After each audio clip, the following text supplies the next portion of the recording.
G. Edward Griffin has done a lot of things in his life. He's most well known as a filmmaker and an author, and probably his most famous work is his work about the Federal Reserve, the creature from Jekyll Island. He's our guest today, and we're going to talk to him about the history of the Federal Reserve and what, if anything, can be done about it as we approach the 100th anniversary of its creation. Welcome, Mr. Griffin. Well, thank you. It's good to be here. So give us a real quick summary. I know you've written an entire book about the creation of the Federal Reserve, but can you give people a real quick summary of kind of the secretive origins of this organization and what it is in essence? Well, yeah, David, I think the key word there was secretive origins. That is it's not only an interesting, exciting part of the story, but it also is loaded with information because, you know, when things are done in secret, and as indeed the creation of the Federal Reserve System was, when things are done in secret, there's usually something to hide. And that adds a little mystery to the whole thing, doesn't it? It certainly did for me. Yeah. And we've got a big trade agreement that's being negotiated in secret now, the Trans-Pacific Partnership. That's very frightening how secretive they've been on that. It's really kept under lock and key. Even though people know about it, they still can't look into it. Yes, it's a little different level because now they're just saying, well, these are things that are not for the public to know because of national security or things like that. Right. We know what's going on. We just don't know what the details are. But back in 1910 to 1913, in that time period, when they were actually creating the Federal Reserve, it was so secret that they denied that anything was going on at all. That's right. You know, oh, it's some kind of a conspiracy theory, you know, that kind of thing. That's right. That's right. And it was a conspiracy. It just wasn't a theory, right? It wasn't a theory, it was history. Right. But anyway, history unfolding, and so I knew nothing of this, of course.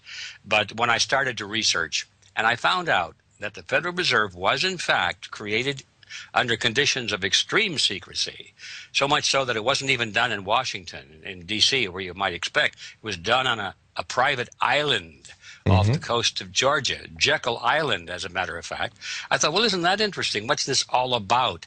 Well, to make a long story short, once I discovered the reason for the secrecy, then all the pieces fell into place very quickly.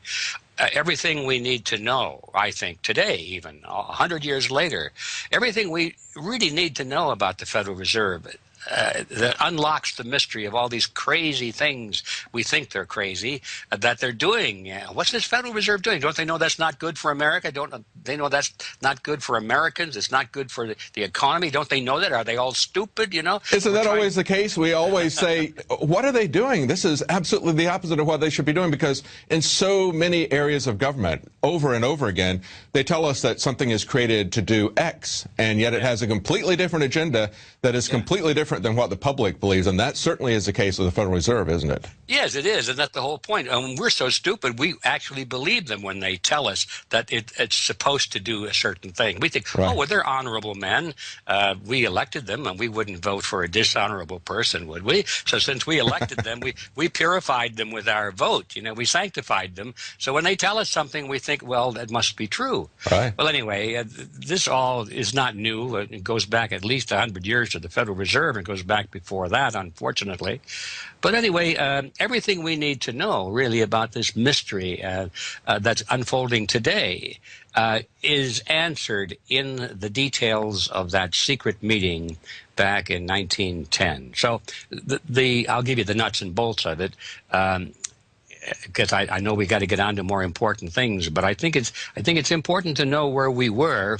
Right. If we know where we are, which is hard enough to figure that out sometimes, that's right. But if all we know is where we are, we don't know which direction we're heading. In order to get a sense of direction, is to find out where we're going to be, we have to know where we came from.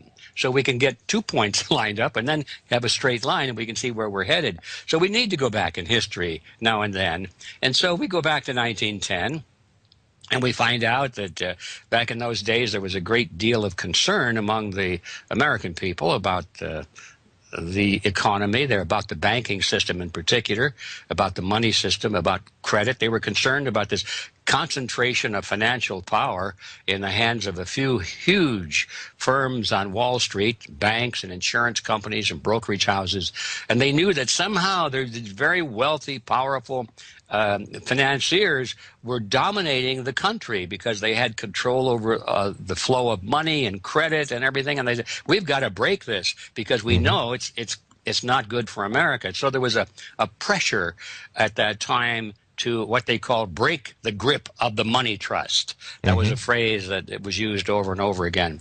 So they were going to ask Congress to pass legislation to break the grip of the money trust. In other words, to put laws in place to regulate the banking and financial industry on behalf of the American people instead of on behalf of the financiers. That was the whole idea.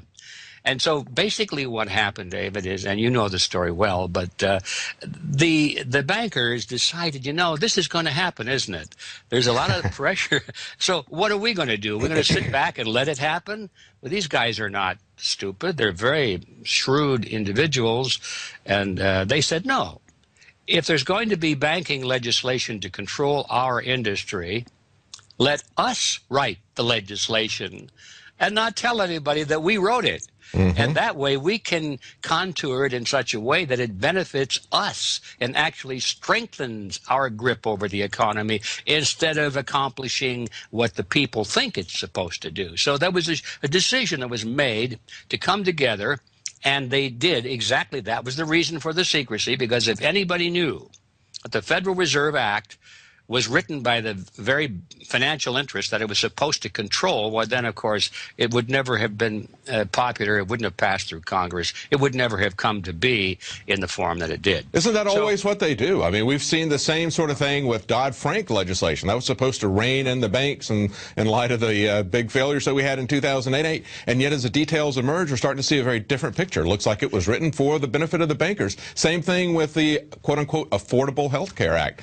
That was going to rein in these insurance companies that were charging us too much, and now we see that their stock has gone up by fivefold. We see that their prices have gone up by fivefold in many cases. Yeah, that's it. Yeah. Exactly. Whenever you read the name of a piece of legislation, at least for many years now, many decades. Yes. If it has the word reform in it, or affordable, or something that sounds positive, Patriot. You better drink another cup of coffee and start looking, because it's going to be just the opposite of what the title says it is. A Patriot Act is the most unpatriotic thing you could possibly imagine, et cetera, et cetera. Well, this was exactly what was going on back in 1910 through 1913 with the creation of the Federal Reserve.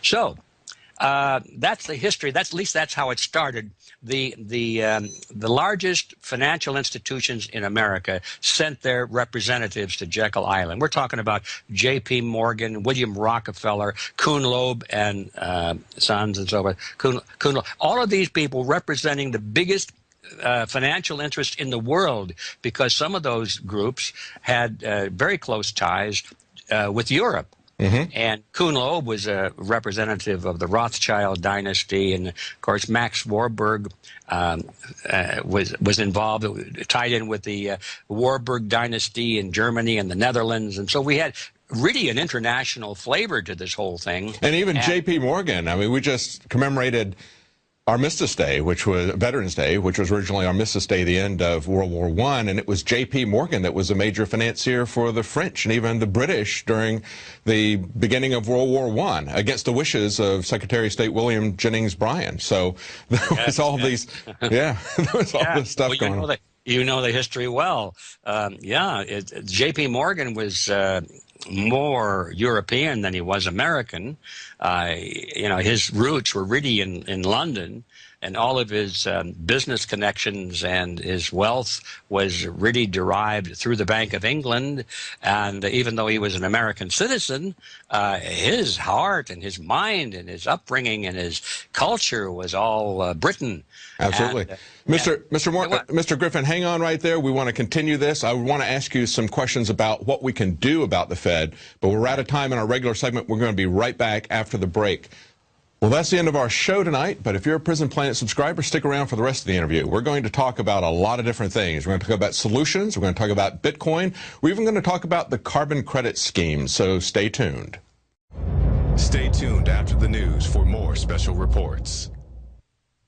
Now you can watch The Alex Jones Show live as it happens at Infowars.com/show. You'll find links to all of our content there and a free 15-day trial for Prison Planet TV. More than 60 movies and documentaries all in one place at Infowars.com/show.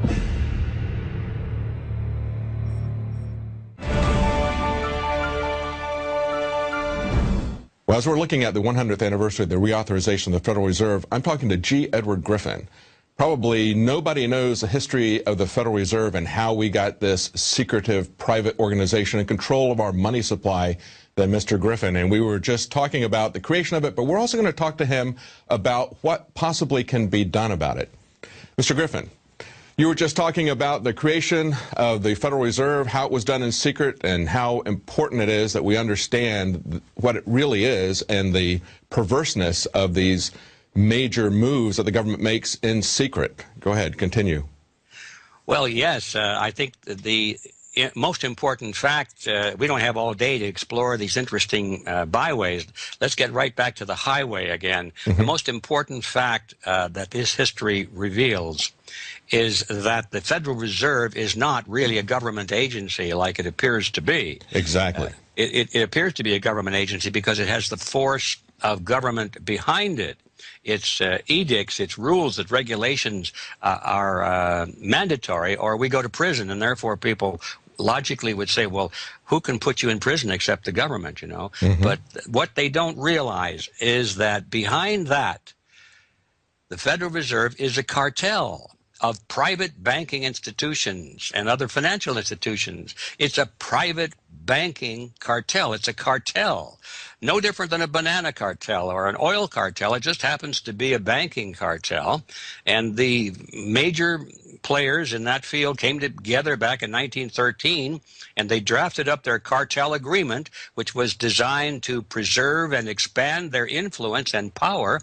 And then they put across the top of the agreement the phrase Federal Reserve Act. And then they took it to Congress, and they convinced the idiots in Washington to pass it into law. That's right. Basically what this is all about. Well, you mentioned that people are assuming that it's a government entity because it has the power of government, and yet it has more power than our government, doesn't it? We just had a poll that came out from Rasmussen repeating the results that they had 4 years ago in 2009. 2009, they had 79% of the people wanted to audit the Fed. Today, that's roughly the same number, 74% within the margin of error of that poll. And yet, it's not happening. Why? Because the Federal Reserve doesn't want to be audited. That should tell us something right there. And we see earlier on in 2008, we were told that the banks were too big to fail. Earlier this year, the Department of Justice discovered money laundering and other crimes committed by HSBC and UBS, and they said that they were too big to jail. So what's going on here? I mean, it looks like they're not only do they have the power of government, they've got more power than the government has, don't they? Well, there are different ways of looking at it, of course, and I guess it depends on my mood, because sometimes I look at it one way, sometimes I look at it the other way, but underneath all these different flavors, the ice cream is still basically the same, and the ice cream in this case is that it is a cartel, and it has captured control of the government. Now, you might say, well, it's become a partner with government, which is also true. But in any partnership, there's usually one partner that's more dominant than the other. And my view, as I look at it, and I go back and re-look at it again and see how it's evolving, in my view, I think that it started off with the private financial industry actually working out a deal with the government to give the private banking industry certain benefits and advantages that it wouldn't have in a free market. And that gave it tremendous power, and using that as a platform, it just grew and grew. It had what you might call mission creep, until finally now the tail is wagging the dog. In my view, I think that the financial sector, this financial industry, this international banking industry, if you want to call it, the cartel, now is in total control. The government is its lapdog. I would agree. And that's once you get that picture in your mind, all of these mysterious things suddenly are answered. That's why it's happening, is because these guys have literally captured our government. And we think that the government is the regulator of the banks, when in fact the banks are the masters of the regulators. That's correct. What do we do about it then? What about other alternative currencies? Are we going to wind up with a alternative currency that is merely the central bank of, let's say, China, or are we going to have some free market alternatives like Bitcoin that are going to survive? What do you think can be done about it? Well, you're talking now about short-term solutions. How do we survive with it versus a long-term solution? If I may jump ahead, to me, the only long-term solution is to abolish this monster, to slay this creature from Jekyll Island. Because as long as it is in charge, if it is the master of our system, our government, and can force us to do anything it wants to do through the laws that its puppets in Washington pass on its behalf, I mean, there's really nothing, there's no escape. Because somewhere down the line, there will be a point where we might figure, we figured out how to escape a little bit, and they'll say, you can't do that, and they'll pass a law and make it illegal. You know, for right now, I think that the possession of gold is a very good thing to do. Every time I have a little money put aside, I buy some gold or silver. But there could come a time if we don't slay this creature. Well, let's say, it's illegal. They'll say, private they've done that before. They've by fiat before. Exactly. So I think in our minds we have to separate the difference between a long-term real solution and a temporary, well, maybe we can get by for a few months or a few years solution. If you follow what I mean. The short-term solution, obviously, we need to protect ourselves as best we can, to protect ourselves against the erosion of the dollar. You know, the purchasing power goes down, down, down constantly. And even though we're frugal and we try and save our money, if we're saving Federal Reserve notes and they're shrinking every day in purchasing power, we end up at the end of our lives, and we've worked hard and we thought we had a huge nest egg, but all it is a little grain of sand instead of an egg. It doesn't do anything. And as long as the Fed has control of the money supply and they can print money, they can go in and manipulate both the gold market and the Bitcoin market, or the Feds can come in and shut down alternative currency markets. And so where do we go with this? Because we've already seen that Eric Holder said he's not going to prosecute these banks that have obviously engaged in criminal activity. So clearly doesn't seem to be anything there in Washington from either party that's really pushing hard against the Fed. Where do you see it happening? Yeah, it's because both parties are firmly in the pockets of the financial industry. And we're back to that again. Once we recognize the reality, the really harsh, ugly reality, nobody wants to face that, because if that's true, well, then it seems like there's nothing we can do. If that's true, it seems like there's nothing we can do. Well, there is something we can do, but I don't think we should kid ourselves into thinking that it's going to be easy. Power never gives itself up. You know, it never just says, okay, you win. Right. You got the superior argument, so we're just going to give up our power. That's right. That's right. You caught us. We've been lying to you and stealing from you for a century, so now we quit. So what's going to happen? What's the positive hope in all of this that you see? Well, okay. I think that the positive hope is that we still can, in spite of the progression of this terrible situation, and I think we're coming right down to the end game, as they call it. But in spite of all that, I still think we have enough room to begin, at least, to recapture the system and begin to turn it around. You can do that. You can't do it with guns and bullets and bayonets, as far as I'm concerned, because these people, through the military forces, have fantastically effective weapons that are not in the hands of the people, you know. Right. So this isn't a hot kind of a revolution. This is a revolution of the mind. Yes. And so how do we do that? How do we recapture the system without trying to attack it frontally militarily, which won't work? Well, the only thing left, really, is to take it back pretty much the same way we lost it. How did we lose this system? Did they come in and invade us? Did soldiers come in wearing uniforms with swastikas or some kind of an emblem on their shoulder? No.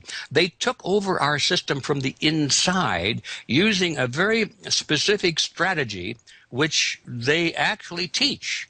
They've been talking about this strategy for many, many decades, and it's what they call taking it over from the inside, capturing the power centers of society, the leadership level.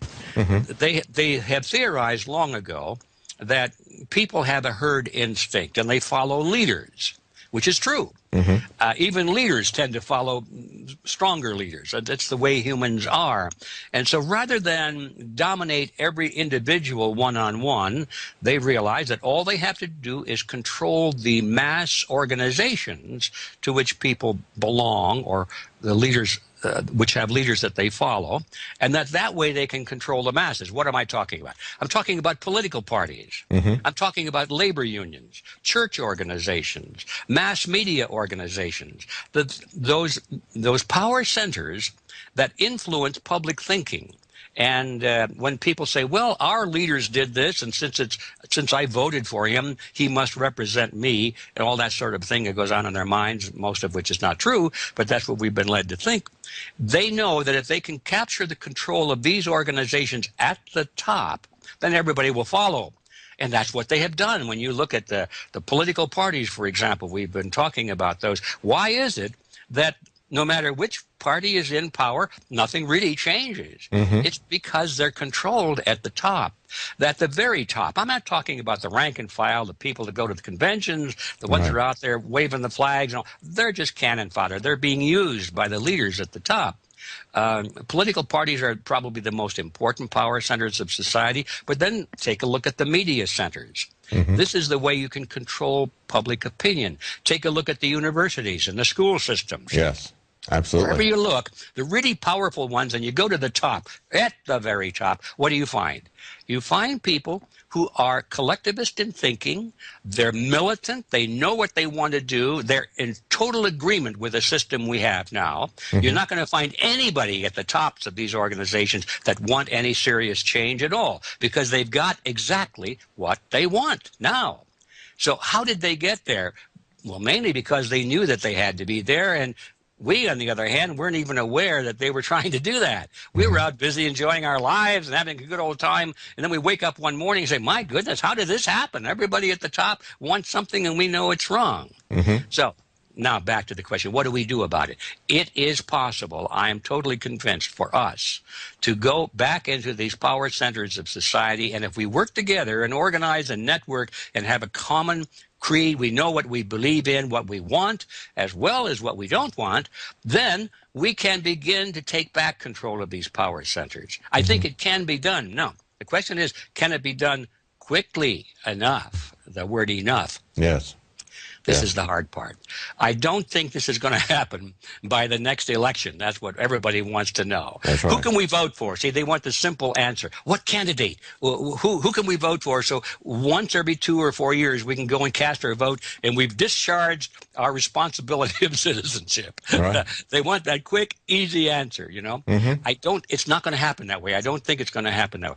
It has taken several generations to unwind the American system to what it is now.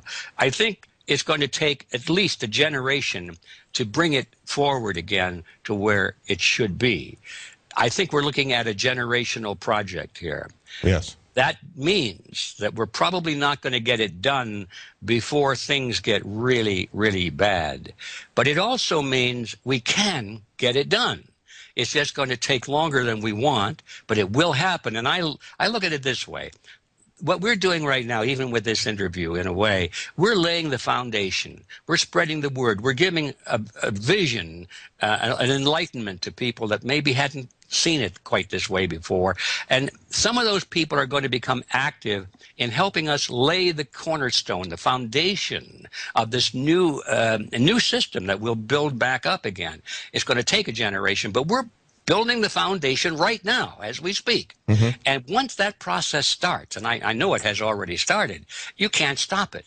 yes, there will be a lot of hardship. There will be a lot of economic trauma. There are going to be people very miserable and desperate. And that's the dangerous part, because they'll look for easy answers. There'll be an engineered. Yeah, I'm concerned about an engineered economic collapse. But we're almost out of time. Let me ask you one other quick question, and that is about carbon credit schemes, because when I look at this, it almost looks to me like a 21st century version of the Federal Reserve. Here you've got these private companies like Al Gore and this former executive from Goldman Sachs, Blood, getting together, creating Blood and Gore, and they're going to have you pay that private company an indulgence fee so that you can use and consume energy. Isn't that a lot like these central banks that we pay interest to them as they create currency at whatever rate they want to create it?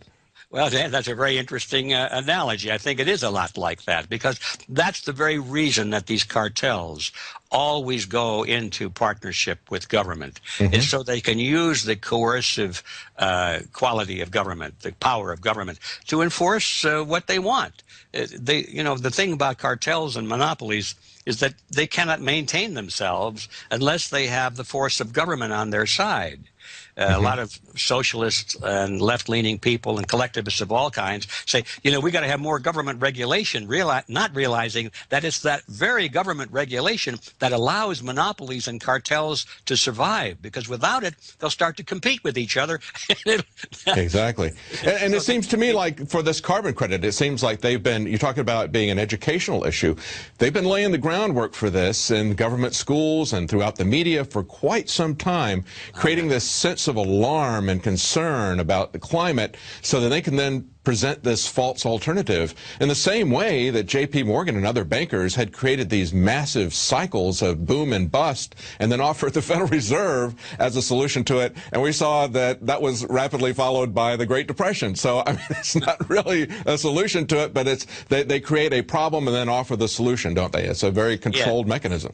Well, that is the trick right there. Problem and solution is it's a scientific study. It's a science, somewhat of an art, but mostly a science. It's done very well. So there you have it. The Federal Reserve is part of that mechanism. They created the economic crisis we're in, and now the very people who did it are coming to the fore, and they're saying, okay, we've got the solution. More of the same. Yes, exactly. We'll create more money out of nothing, and we'll have more government regulation, so that means there'll be fewer loopholes for you folks to escape. That's right. Well, thank you very much, Mr. Griffin. It's been a fascinating interview, filling us in on the history of the Federal Reserve, and we see the pattern happening over and over again, and we can only hope that your efforts, and they've been fantastic efforts, will help to awaken people to what's really going on, that we'll see an audit of the Fed, that people really understand where it came from, what it's doing to us. All right, I'll do my best, and I know you will too. Thank you. Thank you. Thank you. Bye-bye.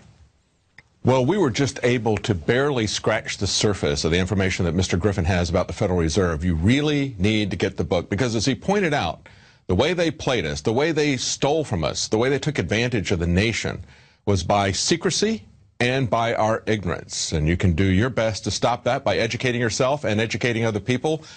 Creature from Jekyll Island, available at InfoWarsStore.com. And you can also help to educate people by getting a subscription to Prison Planet TV. You can share that with 10 of your friends at the same time, and that helps to fund the operation here. And we'll be back tomorrow at 7 Central, 8 p.m. Eastern.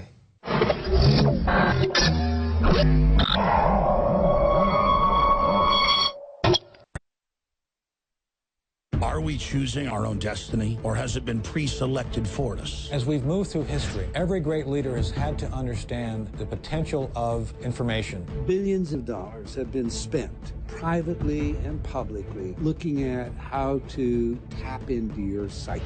From compulsory state education to the Hollywood media brainwashing machine, we are kept in perpetual bondage to the ideas that shape our actions. When somebody obscures that feedback loop between you observing and testing it out and verifying it, they can take total control of your awareness. All of this is happening so fast, you need to be ahead of the game. How to engineer the opinion of the American people so that they would not only endorse but demand a war. Oh, there's another one. Another plane just hit. State of mind, because there's a war on. for your mind. Get your copy of State of Mind the movie at Infowars.com. And remember, every order at InfowarsStore.com receives a free Citizen Rulebook.